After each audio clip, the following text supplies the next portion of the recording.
नमस्कार दोस्तों, एक नई लर्निंग के साथ हाजिर हूँ और आज की लर्निंग में एक ऐसी कंपनी चूज करके लाया हूँ जो शायद अट्रैक्टिव जोन में आ सकती है, मल्टी बैगर की तरफ हो सकता है या कहते हैं माइलस्टोन भी साबित हो सकती है। क्या ऐसा लगता है? जो कंपनी की डेटाबेस कहती है कि कंपनी स्पॉन्ज आयरन से लेकर के चाहे वो फेरो एलॉयज हो, लॉयस कार्बन हो, इसके अलावा इनका कारोबार में देखा गया कि डॉक्टाइल आयरन पाइप बनाती है। इसके अलावा टीएमटी वार पे कंपनी कामकाज करती है। एलॉय इंडस्ट्रीज रॉन्ड को लेकर के कंपनी का कारोबार है। साथ में पावर सेक्टर को लेकर भी कंपनी कामकाज करती है। और कंपनी हर कोई कंपनी कहती है कि हम सस्टेनेबिलिटी की बात कहती है, जहाँ पे हेल्थ, सेफ्टी, एजुकेशन और इन्वायरमेंट को लेकर के सस्टेनेबिलिटी की बात उन्होंने अपनी वेबसाइट्स के थ्रू बता रखी है अपने निवेश को। कंपनी का नाम है जय बालाजी ग्रुप से बिलोंग करने वाली कंपनी जय बालाजी इंडस्ट्रीज लिमिटेड। जब हम डेटा फाइंड आउट कर रहे थे उसमें कुछ पहलू पे हमने ध्यान दिया। उसमें पहला पहलू था कि जब हम मार्केट को फाइंड आउट कर रहे थे तो हमें कुछ ऐसी स्टॉक चाहिए था जो कि करीब करीब 15,000 करोड़ से ज़्यादा की मार्केट को 15,000 करोड़ से ज़्यादा की मार्केट को कैप हो। साथ में स्टॉक का जो पी का आंकड़ा है और वो नियरली 20 से कम का आंकड़ा होना चाहिए करंट ईपीएस के मुकाबले। और साथ में आरओई आरओसी की आंकड़ा में आरओई का आंकड़ा जो कम से कम से वो 60% से ज़्यादा का दर्ज करना चाहिए। तो इसमें हमारे सामने कुछ कंपनी की लिस्ट आती है जिसमें हमें कुछ अट्रैक्टिव लगा। उसका नाम था जय बालाजी ग्रुप से कंपनी, जो कंपनी 1999 में बनी थी। जय Balaji group industry limited engage in the manufacturing of iron and steel product को कंपनी कामकाज करती है। जहां पे फिलहाल प्राइस टू बुक वैल्यू को देखें तो 849% बढ़ा हुआ है। इंटरेंसिक वैल्यू में 313 के आसपास की आंकड़ा दर्ज करती है। डिविडेंड का कोई ट्रैक रिकॉर्ड मेंटेन नहीं है। हायर टू हायर की बात किया है तो करीब 1300 से ज़्यादा की रेजिस्टेंस क्रिएट किया था। लोअर साइड में देखा तो 720 के आसपास। फिलहाल यदि एवरेज की तरफ देखा जाए तो ये कह सकते हैं कि एक साल के एवरेज में यदि देखें तो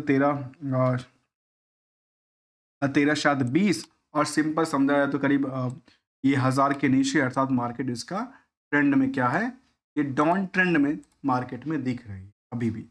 जहां तक कंपनी का प्रमोटरों का सवाल है, अच्छी खासी होल्डिंग कंपनी के प्रमोटर ने रखा हुआ है, जो कि करीब कह सकते हैं कि 18 करोड़ की मार्केट नंबर ऑफ शेयर्स में करीब 64% से ज़्यादा की होल्डिंग है। लेकिन डिमेरिट की बात है, जो कंपनी में जो प्लेज का सवाल है, जो प्रमोटर है अपनी शेयर को मार्केट में मॉर्गेज करके रखे, इसका पोजिशन 26% आंकड़ा दर्ज कर।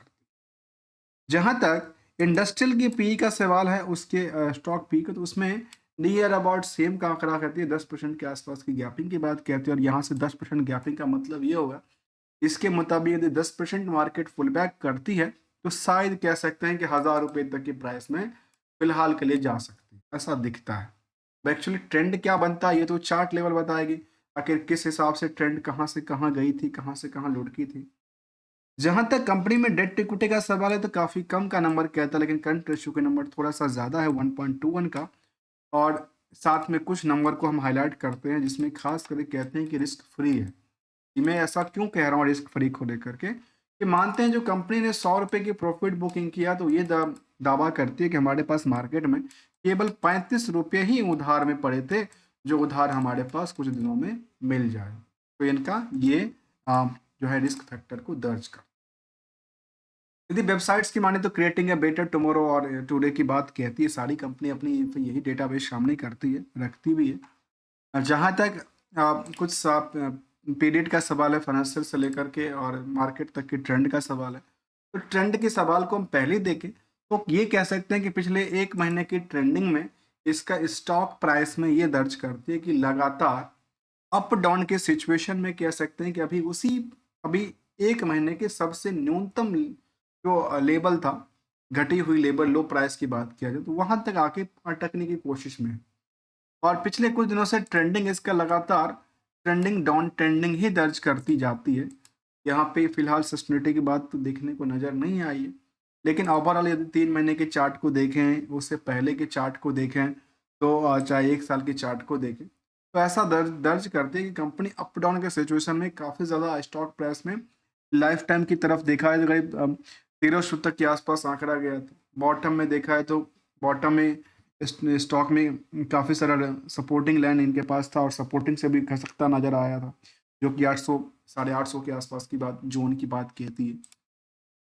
यदि हम फाइनेंशियल पोजीशन को देखें तो ईयर एंड ईयर बेसिस का जो डेटाबेस आया 24 तक का, उसके मुताबिक देखा है तो सेल्स में लगातार बढ़ोतरी चल रही थी।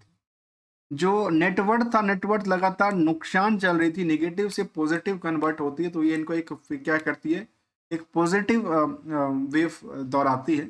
साथ में यदि हम इनकी कंसोलिडेटेड डेटा की तरफ भी देखें तो शायद ये कह सकते हैं कि पिछले पीरियड के मुकाबले या 2023 में या 24 में उन्होंने बेटर परफॉर्मेंस करने की कोशिश में है, जबकि सस्टेनेबिलिटी के साथ अच्छी खासी रैली क्रिएट करती नजर आती है for the year and year basis को डेटाबेस को।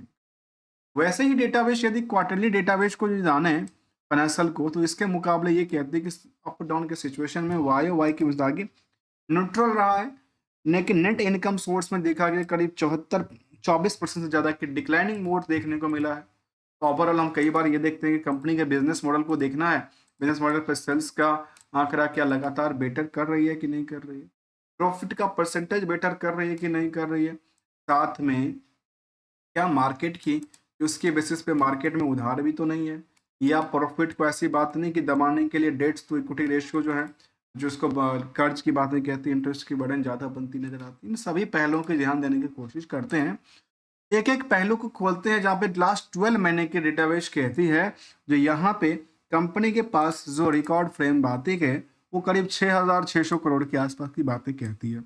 अर्थात इसको एक कह सकते हैं कि अभी तक के सबसे हायर साइड में इनकी सेल्स का टर्नओवर क्रिएट होती है, इसको रिवेन्यू मॉडल कह सकते हैं।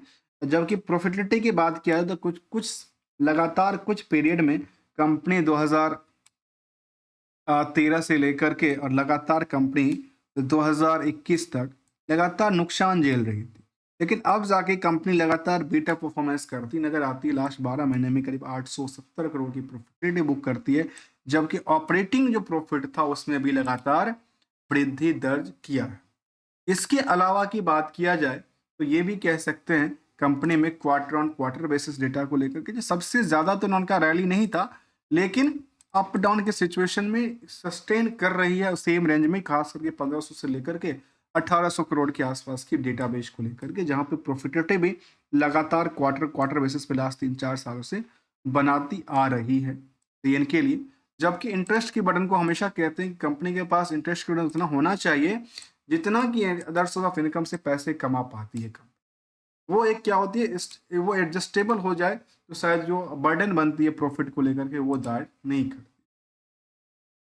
ओवरऑल हमने ये समझा कि कंपनी अपनी बिजनेस मॉडल से यदि देखा जाए तो लास्ट 12 महीने में नेट इनकम मार्जिन कंपनी का 13% के आसपास की सेविंग करती है। इस 13% के सेविंग के पीछे यदि हम रिस्क फैक्टर को भी ज़्यादा जानने की कोशिश करें दोबारा, तो यहाँ पे आयरन स्टील्स प्रोडक्टिविटीज में डील करने वाली कंपनी कोई इंडेक्सेशन के अंदर के पार्ट्स नहीं है। साथ में देखा गया कि कंपनी में रिसेंटली की बात करूं तो कंपनी ने अपनी सब डिवीजन ऑफ स्प्रिट को लेकर के अनाउंसमेंट किया था। कहती है शेयर को उन्होंने अपनी जो fixation of record date minor डाला है, जहां पे अपनी उसको लेकर के डाली, लेकिन कंपनी डिविडेंड का ट्रैक रिकॉर्ड है कभी मेंटेन नहीं करती है। क्वार्टर ऑन क्वार्टर बेसिस पे जो डेटाबेस सामने निकल के आई थी उसके मुताबिक यदि हम रिवेन्यू सोर्स से लेकर के ऑपरेटिंग प्रॉफिट मार्जिन या नेट प्रॉफिट मार्जिन को देखें तो पिछले पीरियड के मुकाबले लगातार इसमें डिक्लाइनिंग देखने को मिला, डेफिसिट देखने को मिला है। इसके अलावा यदि हम इनकी रिस्क एनालाइज को जाने तो कंपनी में केवल 16-14 दिन के रिस्क फैक्टर की बातें कहती है। और अब से सोचिए कंपनी कितनी तेज है। मैं सिंपल सी यहाँ पे एग्जांपल के साथ लेता हूँ। देखिए कंपनी अपनी क्लाइंट से 14 दिन में पैसे लेते हैं और 77 दिन में पैसे देते हैं अपने वेंडरों को, अपने एम्प्लॉय को हो, जिसको भी पेमेंट देने वाली सिचुएशन होती है, जिसको कहते हैं ट्रेड पेबल के डे पेबल की बात हम कहते हैं। यदि बैलेंस शीट की माने तो कंपनी में जो कर्ज का नंबर था वो पीरियड ऑन पीरियड बेसिस में क्या दर्ज करती है, कमी दर्ज करती है। जो नेट फिक्स एसेट्स की वैल्यूएशन था वो लगातार बढ़ी नजर आती है। वर्किंग प्रोग्रेस भी ठीक ठाक दर्ज करती है। इन्वेस्टमेंट नियरली 1 करोड़ के आसपास की आंकड़ा दर्ज करती है। और बाकी जो मार्केट में इनके पास थी फंड वो शायद या तो कुछ उधार में है, कुछ इन्वेंट्रीज के अंदर पड़ी हुई है, और उसके लेवल पे हमने देखा कि कंपनी में करीब 35% का ही प्रॉफिट के नंबर के बेसिस पे क्या है, उधार रही है। अर्थात कंपनी ये समझिए कि कंपनी के पास 65% की पैसा रिकवरी हो चुकी है, और जो पैसा है वो भी करीब 15 दिन में आता है। मतलब इनके फैक्टर के मुताबिक ये जो परफॉर्मेंस लेवल है वो इनको सपोर्ट देती है। जबकि सीजीआर के बेसिस पे डेटा को देखें तो सेल्स में लगातार बढ़ोतरी था, प्रॉफिट में लगातार बढ़ोतरी था। स्टॉक प्राइस में अप डाउन की सिचुएशन में फिलहाल कुछ दिनों से लगातार डाउन साइड देखने को मिला। रिटर्न ऑन इक्विटी इनको बेटर 87% तक की बातों को दर्ज करती नजर आई है।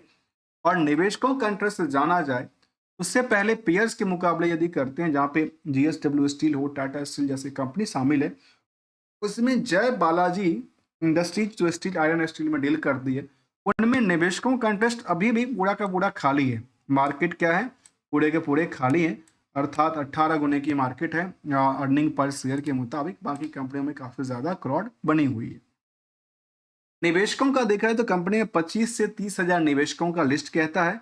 एफआईआई ने अपनी पोजीशन अप डाउन के साथ साथ 3% तक की वृद्धि दर्ज किया है, थोड़ा बहुत करके। डीआई की कोई होल्डिंग नहीं बची है। पब्लिक की होल्डिंग में देखा है तो कुछ बड़े निवेशकों की लिस्ट आती है, जिसमें एक महानंदा सिक्योरिटीज लिमिटेड है। अब ये किन की कंपनी है, क्या ये ऑपरेटर गेम की तरफ है या कुछ बड़े निवेशक हैं, ऐसा केवल एक ही कंपनी में इनका होल्डिंग देखने को मिला। इसके अलावा देखा जाए कुछ और भी नाम शामिल है, जिसमें काफी का महेश कुमार केयाल्स, इनके पास भी कुछ होल्डिंग है। कुछ संतोष इंडस्ट्रीज लिमिटेड है, उनके पास भी 2-3% की होल्डिंग बनाती है। सूरज खंडेवाल क्या सुपर इन्वेस्टर हैं या बिग बुल्स के तौर पे कामकाज करते, इनका भी केवल एक ही कंपनी में निवेश देखने को मिला है। ओवरऑल 25,000 लोगों का निवेशकों का इंटरेस्ट जुड़ा हुआ है इस कंपनी से। और 25,000 निवेशकों के इंटरेस्ट के माने तो यहाँ पे फिलहाल कंपनी ने अपनी जो रिकॉर्ड डेट है स्प्लिट को लेकर के वो भी दायर अभी अपडेट किया है। उनका अपने स्टॉक जो इनका शायद 10 रुपये का जो फेस वैल्यू उसको स्प्लिट करने वाले हैं, सदैव के वाले 10 आपको शेयर दे सकते हैं।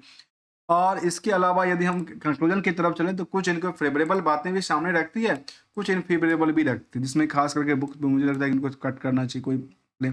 यहाँ पे सबसे बड़ी डिमेरिट की बात है कि प्लेज कंपनी के पास काफ़ी ज़्यादा है, जो प्रमोटर है उनको लेकर के। बाकी सब इनको फेवरेबल ही कहती है।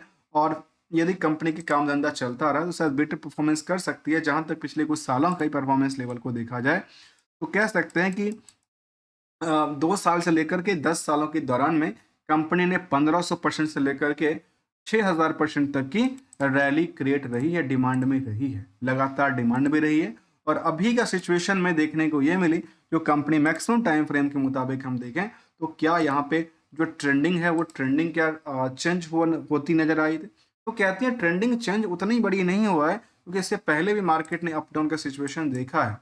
और मार्केट में इतनी बड़ी रैली हुआ था तो मार्केट शायद सस्टेन करने की कोशिश करेगी, क्योंकि निवेशकों का जो पैसा लगा है वो भी शायद अपने इंटरेस्ट रेट बेसिस पे बेचने को तैयार नहीं होंगे दोस्तों। लेकिन एक सिंगल सी बात हमारा हमेशा रहता है, और वो ये पॉइंट रहता है कि दोस्तों मार्केट में जब भी मौका मिले ना, अपने पैसे को सुरक्षित भी सुरक्षित रखना भी जरूरी है, सुरक्षित करना भी जरूरी है। और यदि पैसे बनते हो तो बनाने भी जरूरी है। बनने के साथ साथ यदि आपको उस आपके मुताबिक काम ना हो तो एक सिंगल सी गोल्डन रूल अप्लाई किया जा सकता है। और अप्लाई ये कहते हैं, जो यदि आपको उस लेवल पे काम ना मिले तो आपको एसएल के साथ भी निकलना भी एक आवश्यक बात बन जाती है। मिलेंगे कुछ नई स्टडी के साथ। यदि हमारी लर्निंग पॉइंट ऑफ व्यू में कुछ सब वो मिलता है, आपको वैल्यू एडिशन मिलता है, तो चैनल को सब्सक्राइब, वीडियो को लाइक करके। Thanks for the joining.